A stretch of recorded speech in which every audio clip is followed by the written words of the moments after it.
from Minimally Made. Today we're going to be talking about just a few points for this quick video about how decluttering has impacted my headspace personally and how I believe it's going to impact your headspace as well. So to start, I just wanted to take a minute and acknowledge how overwhelming it is to finally start decluttering. When I first decided to start decluttering, I was so stressed out. I think it was the very first video that I posted, or at least the first time that I even sat down with an iPad and was like, you know what? This is a really crappy situation. I'm gonna turn on my iPad. Even though I don't feel good about myself, I don't feel good about the way the house looks, I didn't do my hair, I was like in a jumpsuit. I was like, you know what? We're just gonna see how this goes. We're gonna tackle this situation head on and be very realistic and very transparent about how everything is going today.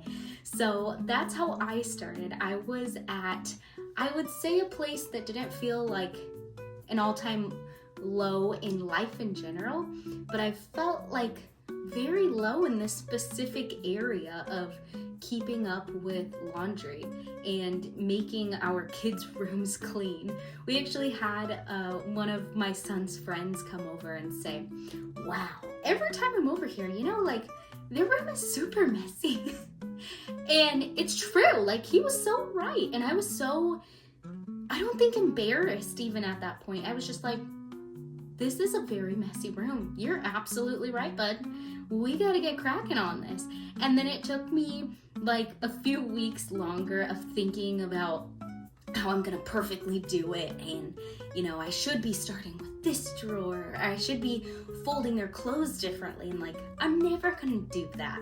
And if we're honest with ourselves, we're never gonna do that when we're the person who's taking care of somebody else's things, let alone us taking care of our own things and ourselves.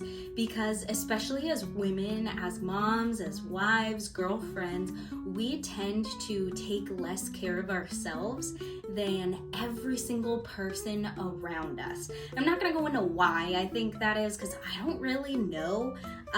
It might be like we have a tendency to notice things before everybody else notices things, and then we take on more of that burden and we just have seen it, but that's beside the point. My main point is I was at an all-time low in this specific area. I was so stressed out, and I took a moment to just sit down and let myself feel all of the chaos around me, because I really needed that to be something that hit me and hit me very hard.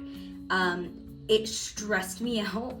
I have a history of panic attacks and just getting very overwhelmed, and this definitely did it for me. I did not have a panic attack, luckily. Progress is progress, but I needed that kind of kick in the butt for myself, I think, to just know that this is a crappy situation. I have put myself in this situation. I have let this situation grow and grow and grow, whether it's clothes, whether it's too many dishes, whether it's just like stains all over the floor or just stuff everywhere. And I needed to feel that a little bit and let myself just come to terms with it, I think. So I know that the messier that our house was, the more personally I took everything else for people who were around me. If somebody would like set down a glass, my husband would set down a glass as he was walking through the kitchen, just being a person, using things like a regular person, I would think to myself like, there goes another example of how nobody cares that I am currently drowning and taking care of all the things all by myself. Here I go again, cleaning up after everybody else. Just like this awful mindset that I had let kind of infest and just mess up my brain. And I'm not saying that there's anything wrong with how we think, or definitely what we think at certain times. It matters because the things that you are thinking are how you perceive yourself, and how you perceive yourself is how other people are taught to treat you. So if you are walking around your house and going, oh boy, I'm such a martyr, I'm taking care of everybody, no one takes care of me, you're making it happen. Like, it's a self-fulfilling prophecy almost. You're teaching people, I'm gonna get stressed out about this thing, and yet I'm gonna continue to do it without improving anything, just to show everybody that this thing is gonna keep happening to me. I'm technically okay with it because actions speak louder than words, right? That's the story for me anyway. I was doing that constantly, and it was mostly just like the physical things in our house that were stressing me out. So I just wanted to make those two connections between like what I was seeing all the time and how I was letting it just take control of my life. Like, it's just a box that we live in, and yet your home is like your entire world. And if you don't take care of the place that you live in, you're not taking care of yourself. And it affects your brain, it affects the way that you see yourself, it affects in turn like the way that you see the world. It's all interconnected, and it's very stressful. And I know, especially for me as a visual person, I love art, I love seeing a beautiful space, and I've noticed that for me personally, it affects me way more to be in a dark, cluttered space that has a bunch of stuff than it does anybody else around me, which is just crazy. If I see like a few pieces of popcorn on the floor, I'm not going to, or at least in the past, I was not gonna have a good day until I cleaned that up. So yeah, it was a little bit stressful. That was my personal experience. Your personal experience for starting clearing out your house might be different, and I hope a little bit more positive. But however you started and whatever point you came to where you decided like, today's the day I'm gonna tackle my house, you started and you're here, and I'm so happy that you're here. So I would say that my advice probably has to do with starting in the least emotionally charged space of your house. That's what I did. I started, oh, actually, that's not true. Let's just cut that out. I didn't even start with the least emotionally challenging space in my house. What in the world? I started with my kids' clothes, of all things. Take it from me, don't do that. It's very stressful, especially when your kids are growing and you know, or you think this is maybe like your last child, and so like every single item of clothing that you pass on is like, oh, this is the last person who's gonna wear it because our youngest is a girl. Ugh. Don't do what I did. But start in the least emotionally challenging or charged space in your house. For our house, the least emotionally charged space, I would say, is our bathroom. Specifically, like the kids' bathroom, the guest bathroom that's in the hall in the middle of the house. And I think that's just because, like, our kids are so little that the only actual memories that we have in the guest bathroom so far have been, like, we're giving the kids a bath, and bath times were never like a huge deal for me and my family. We didn't like pass around the pictures with all the babies and the bubbles and stuff. So it wasn't like a huge thing for me to start in the bathroom. And also we have a lot of people who come over, and a lot of family and friends who come over to our house, and having a clean bathroom for me, I knew was one of the rooms that I did not care about emotionally, but I knew that if I was gonna start there, at least when a guest came over, it was clean and they could use the bathroom. Like, it kind of would have the most impact. So I would say that was a good trade-off. So I started in the least sentimental place, And I also chose the space that functioned the most for our family. So the second place that I started that was less emotional but also very impactful was our kitchen.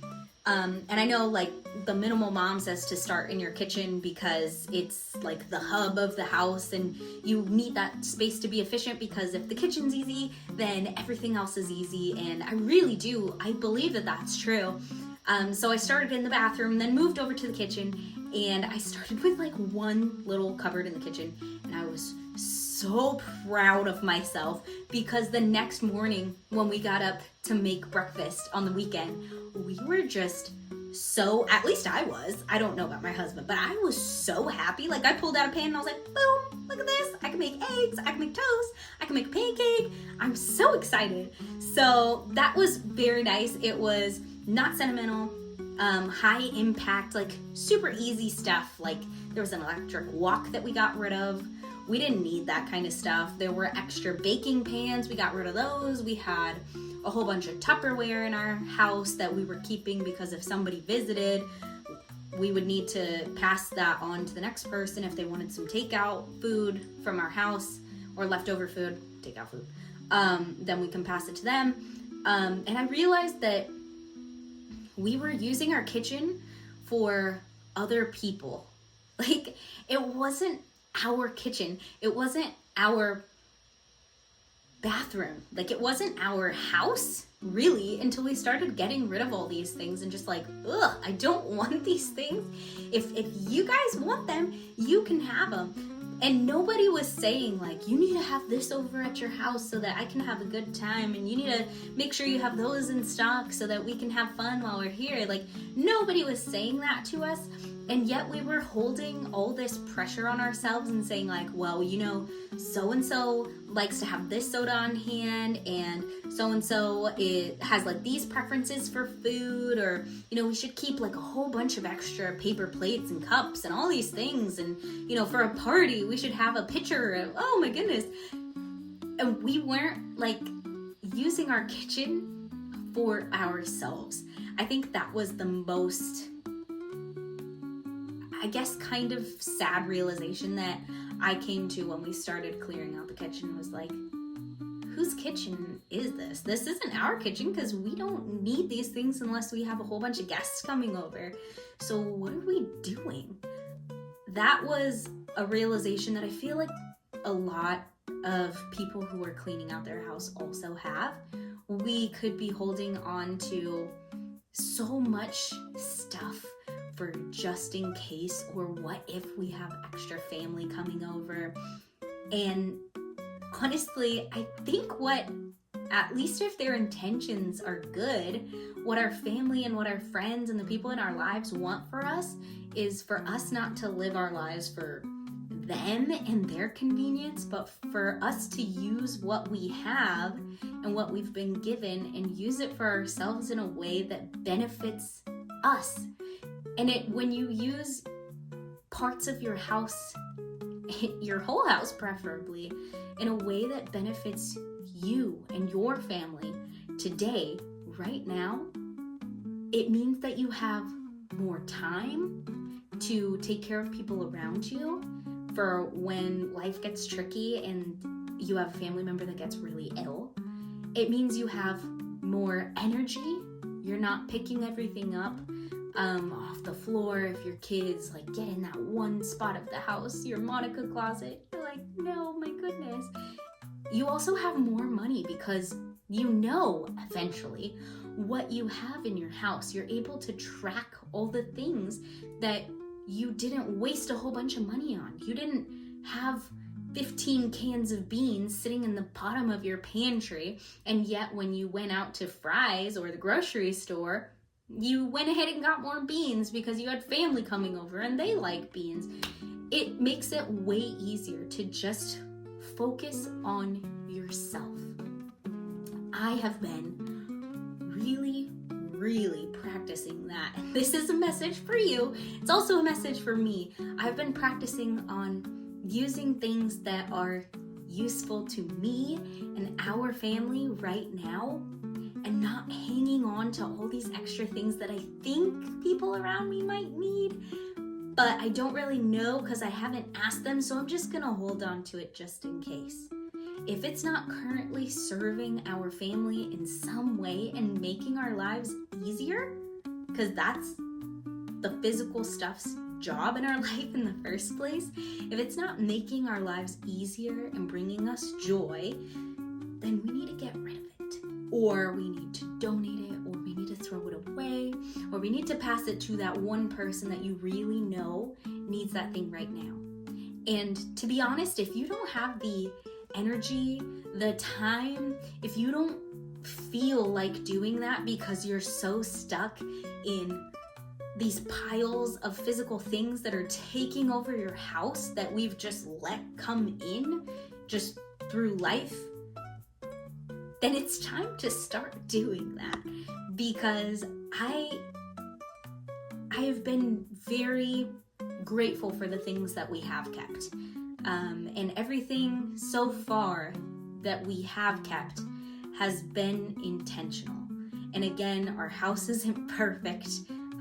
We're not perfect. Nobody's perfect. Our lives aren't perfect. Everything's like, kids are growing, things are changing.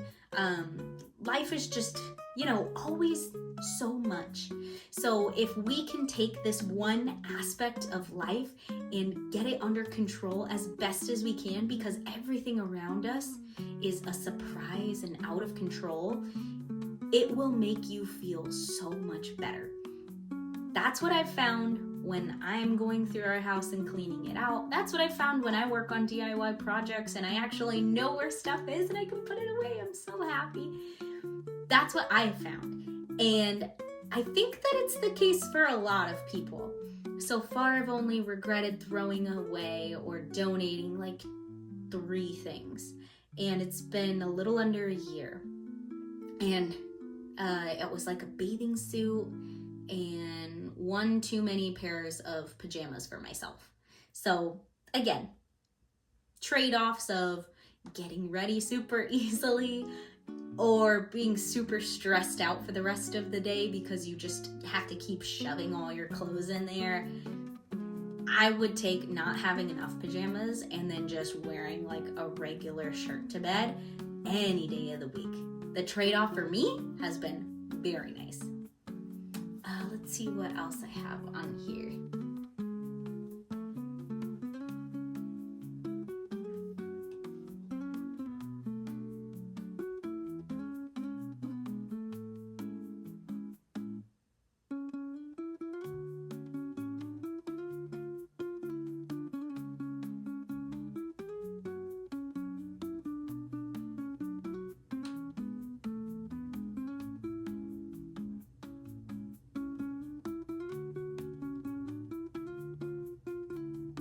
Oh, okay. So it's just, again, very specific things because I know that you're probably going to be working in your home. At least I hope that you are right now. If you're listening to me ramble and listening to me talk about how going through your house and clearing it out has helped you so far, then I hope that you're actually getting up and moving and grabbing trash bags and walking through your house and throwing things away or putting things in a donation box. Please get up, change your house. This is your day to get ahead on your house and make tomorrow easier on yourself. I think you just need to treat yourself a little bit nicer. Be a little bit nicer to yourself. Give yourself a pat on the back for doing something today that's gonna impact your life positively tomorrow. Like, that's really worth it. The extra few minutes here and there, however long this video ends up being, you taking action on your house and doing what you already know, the things in your house that need to just get the heck out of there. That stuff matters, and you should feel good about that. Like, that's a huge accomplishment. So, right now, just for a second, since I'm currently in the process of going through our house and I want this to be kind of update-ish and letting you know like what I'm finding. Maybe that'll give you ideas for what you can find in your own house and get rid of. I just wanted to talk about specifically what I had found in the kids' bathroom, the guest bathroom of our house, and what needed to go, what we did to help out the mornings and make them run a little bit more smoothly, and then also the results that I saw. So I saw immediate results when I went through the bathroom and started clearing it out. What I found was a bunch of hair things that just basically needed to have some kind of container. It could be a basket that you already have. Stick all the hair stuff together or put it on the counter. See how much hair stuff you actually have. I mean, we have 3 kids, 2 boys and 1 girl. One of our boys has like shorter hair. He doesn't really need anything except for gel, water, and a comb. But like longer hair, curly hair, girl hair, like you want to have fun. So put all your stuff together, see how much you actually have, and really ask yourself, am I using it like right now? If I had to send the kids out of the door in the next like 10 minutes, would I pick up this one hair bow? Would I actually use this scrunchie? Is this even my favorite gel? Do I have a comb that like it's supposed to be in the kids' bathroom, but I also use it? Put that thing in the kids' bathroom and then get rid of all the extra combs. So I put all their hair things like a water bottle, a comb, gel, hair ties, a pair of scissors to cut out the previous hair ties. I think that was it. That's everything that was in the container. And it's like a basket. And I bring it out every morning, set it in the middle of the table while the kids are eating breakfast. I don't care if it's the most hygienic, it's what's easy, and they move around a lot. That's the only time they sit still, really. So bring it out in the morning and then just do their hair like as quickly as I can, the least amount of pulling and as gently as I can. And then once the kids are at school and I just have our smallest with me, all I have to do, it's so great, is grab that one basket and like 3 hair ties that I've clipped that morning, throw the hair ties away in the trash can that's in the hallway bathroom, put that basket back right next to that trash can that's in the hallway bathroom, and cleaning up after doing their hair and moving that container from kid to kid in the morning is so much easier. Oh my goodness. I would highly recommend getting like a hair or get ready bin. Obviously we have to like have the kids physically walk into the bathroom, brush their teeth, each of them get a sink and work on that. But it works so great having that hair basket. Next, I realized that we didn't have a whole bunch of toothbrushes or like hair ties or anything sitting out on the bathroom counter anymore. It was just clean all the time. I mean, like kids, when they wash their hands, the soap gets on there, things get a little bit gunky, but other than like a little pump of hand soap, nothing else was on the bathroom counter anymore. There were no toothbrushes sitting on the bathroom counter, no hair stuff anymore, and it just worked like really well. So the other day I saw that there was like some just soap and like some that you could tell like one of the dogs like got up and checked and licked inside of the sink. So I grabbed a baby wipe that was sitting on top of the toilet and just wiped it down super quick, and it took 2 seconds. So that worked out really well. If you have a system in your house where you get everybody's get ready stuff together in the morning, please do that. Oh my goodness, it helps so much. What else? In the kitchen, I think I was pretty worried to start in the kitchen. This was about a month ago. It's crazy how fast you forget like the progress that you make in an area, because it really does get updated so fast and your brain gets used to it so quickly that even if I did make progress, I forgot, and now I'm just like, what else can I get rid of? I need this kitchen to be like super functional and really optimized. But what else did I find when I was cleaning out the kitchen? Because I took a lot of notes while I was working. I found, a baby bottle sterilizer. We didn't need it anymore. I found tools that actually belonged in the garage. I found party supplies, again, keeping things for when other people come to our house because we're hosting parties. We didn't use them. They were everywhere, so I just threw them away. I found coffee cans and then like random household things that didn't really have a home. And for me, I kind of decided to make, it's not a good system so far. I don't have a better idea so far, so I'll let you know what I come up with. But I decided to make like a little doom cabinet up in the top left corner of the kitchen, and I'll show like a little clip of what that looks like. It's not super bad, but like it's pretty bad. And I'll just, whenever it gets too full to put something in there, I'll just go through and clear it out. So far that system has been working. Just gonna say that. And I mean, I'm doing the best with what I got so far. I'm still new to this. I'm trying to get better at it. But yeah, the doom cabinet for things that like don't actually have a home, or if the kids have left something just close to the kitchen, I will walk over, grab it, and put it in the doom cabinet. So that's pretty good. It's helped with keeping our counters clear, and I've noticed that if I keep the counters clear, that more often than not, I will be motivated to just wipe them down real quick. And sometimes I still like catch myself being a perfectionist and grabbing like one of the scrub daddies and like that's usually if I've left stuff too long. But I got other stuff to do. You got other stuff to do, you know? What else? Oh, yeah. So since I have been starting with like just focusing on one little small spot in our house, or one little kitchen cabinet, one little bathroom cabinet so far, I've noticed kind of like this snowball effect with all these teeny tiny wins. And I know that you felt this too, and it's not like super science based. It doesn't take like a genius to figure out that you can build like teeny tiny bits of momentum for yourself just by doing something small, looking at it, realizing that you can use that space a little bit better, and now you feel like you're more capable to go on to the next spot. So that's what I've noticed. I started with just like one cabinet. It took me 2 days in like 5 minutes here, 5 minutes there. The kids need something, I'm gonna go back to this.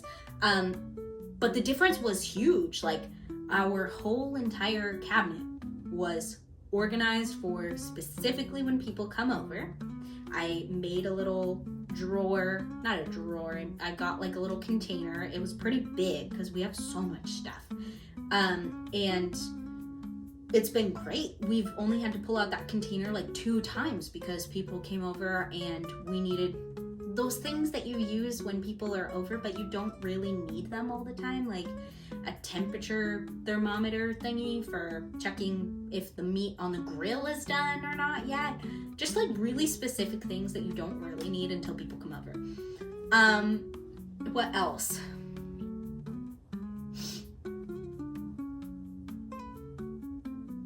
Oh, yeah. There was like immediate payoff. So when I cleared out that one little cabinet underneath the coffee maker, my husband is the one who goes ahead and makes coffee the night before, like gets the whole coffee machine set up and then has a little timer for when the coffee brews first thing in the morning, so we wake up to the smell of coffee. And he noticed the difference immediately. He celebrated with me. He's like, oh my goodness, this whole like clearing out your house thing, it's actually working. And this was so easy. Like I liked making coffee this morning. And he is very, very excitable. And I love him so much for that because like it makes me feel better too. And he'll notice like these teeny tiny things that I feel most people don't really notice. And he goes a step further and he says like, oh, that was so good. Thank you for that. I'm like, yeah, of course, it helped. Great. I also noticed that we were able to like reclaim spaces for what they were actually supposed to be, you know, in the first place. So that party supply drawer, that little container, instead of like cramming all those things for the maybe days when we're gonna host a party, they had their own specific spot. And it was so great, and I knew where all the party things were going to be. So I just pulled out the one big drawer, showed my husband because we had people coming over later that day. He grabbed what he needed, put that little container back, and everything was so easy. It was great. I also realized that there were a whole bunch of utensils and things that we only use like around Christmas time, and that was just for one party. So we got rid of those things, and I checked it with everyone in the house. We made sure that we were good to go. But like I felt like I had the capacity to do that. If you don't have the capacity to do that in your house, get rid of those things. Just move on, get rid of them, throw them in the trash can for all I care. I don't care. Get rid of them. I want you to have a better house. I want you to be filled with all of this excitement because you're making your house beautiful. You can do it. I'm so excited for you, and I want you to feel this too. Lessons that I've learned is to start small and celebrate all the teeny tiny wins, even if you feel like it's insignificant. Like, this isn't gonna be that big of a difference in our house. That's still something that you did to make life better for yourself and for your family. It could be throwing out one yucky spoon that you've had. Get rid of that thing, and now the next time somebody reaches for a spoon, they're not gonna go, oh, not that spoon, you know, and then put it back in the drawer, and then you wash it for no reason. It doesn't matter how tiny the progress is, you're still making progress, and you're gonna make progress exponentially if you give yourself permission to just do something small. Make the goal smaller and smaller and smaller and smaller until it's so attainable that you feel like, really, is this the tiniest that I have to make my freaking goal so that I can achieve it? Yeah, man, just do it. Just do it already. Like, make the goal so small. It's humbling. Like, it's really humbling. I had to start with like the smallest little inch of space in this cabinet. And now it's snowballed and grown like a freaking virus through the rest of our house. I look over at different parts of our house, I'm like, oh, that could be better. Oh yeah, that could be better. And it costs $0. So just saying, it's pretty great. My final takeaway for you today, and I hope that you're doing something productive while you're listening to this. Don't get distracted. Do the dishes, do the laundry, send that one email that you've been meaning to send, text back that one friend that you know that you need to be texting back right now. My final takeaway would be that it doesn't have to be better by tackling every single thing all at once in your house. I am a huge perfectionist, and a lot of the times I think that if I'm going to tackle something, I need to have a plan, and I need to make sure that even if I don't have a plan, that like it needs to come out really, really, really good. Or I'm going to wait until I can have the energy to do this the way I think, like perfect version of me is going to do it. And that's so exhausting. Like, give yourself a break and just do the thing. Just do it and see what happens. I guarantee it's gonna be something good. You making progress on your house, again, it doesn't have to be like, I'm gonna clear out my entire house and make my whole life better, and then I'm gonna start working out every single day. Like, it takes me a very long time to find the motivation. Honestly, I just like start moving. It doesn't even matter where I'm gonna start in the house. It's usually like the kitchen and putting like one dish in the sink at a time, and then I go, oh yeah, I do kind of feel like doing the dishes today. I don't really want to, but I feel like it. That's fine. But yeah, it doesn't need to be all at once. Like, I have spent weeks, months thinking about building a habit, like going on a walk on a treadmill at our house, and we have the treadmill for it. So I've been thinking for weeks, this time today or this little window of today, I'm gonna go on a tiny walk. Okay, then the next day passes, and then I just remember to think about it, or it just pops into my head now because it's habit. This time today, I would be going on a little walk. And then I do all the other stuff that I don't really necessarily need to do because I'm avoiding that task.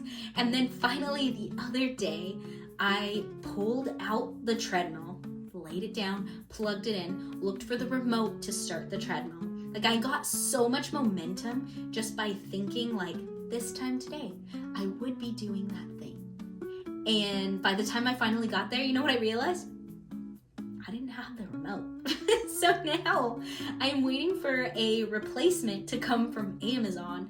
But the point is, I don't think that you need to have so much motivation. You really, it's baby steps. And as long as you're making a little bit of progress and you could see yourself doing that specific thing, and you kind of like subliminally plant it into your schedule, let it ruminate as long as it needs to, it will become almost like a baby habit. You know, like, I should be drinking water right now. Okay? Think that same thought. For weeks, I should be drinking blank amount of water right now. Find a goal that's like actually small, actually attainable, and just inch your thoughts closer and closer to that thing. And then eventually one day you'll be like, I am drinking water right now. And you know what? It might be 2 extra sips of water. Who the heck cares? That is 2 extra sips of water that you were taking compared to last week, compared to last month when you were dehydrated this whole time. You don't have a headache today because you took like a little extra water. And pretty soon that habit's gonna be built in so that you're gonna be like, with my water, I should be going on a walk today. Or I should be switching out coffee for tea. That's my new habit. I'm not successful at it, but we're getting there. So I have some encouragement for you. And also, like, just hoping that you actually do something. I think I want to ask, like, what's your one small space? Not even an area, because I think that implies like a part of your house, like a room. What's one small spot in your house that you can actually tackle today and you think reasonably you can make some progress? Is it just your forks? Like, break it down as small as you need to. It's maybe not one drawer in your cabinet. If that feels unattainable, make it something tinier. Maybe it's just the spoons today. Today you're just gonna clear out spoons. You're gonna look at each spoon and then say, does this spoon actually make me happy when I use it? Or does it feel weird in my mouth when I eat milk of cereal or something like that? Make your goals as teeny tiny as you need to so that you can actually accomplish those things. What's your one spot? Not space, not room, not huge project. What's your one spot in your house that you're planning on tackling today? I encourage you to find that one teeny tiny thing and write it down or post it on here for accountability buddies. What's the teeniest, tiniest thing that you think that you could do today that might even make a difference? That would be crazy, wouldn't it? It might even make a difference. It might even help you out next day and the next week. And I would also like to remind you that teeny tiny changes actually do so slowly become noticeable in daily life. I think that it would be really cool if you could share your wins, your struggles, maybe a certain spot of your house that you're struggling on, or a certain like teeny tiny goal, a teeny tiny win that you actually made that you feel good about and you actually want to celebrate. I would love to hear about it. It would also give me more ideas to find different ways to communicate how this has benefited everybody, because I'm just throwing out what I've learned. I would love to hear what you guys have learned as well. I hope you have a good day, and I'll see you later.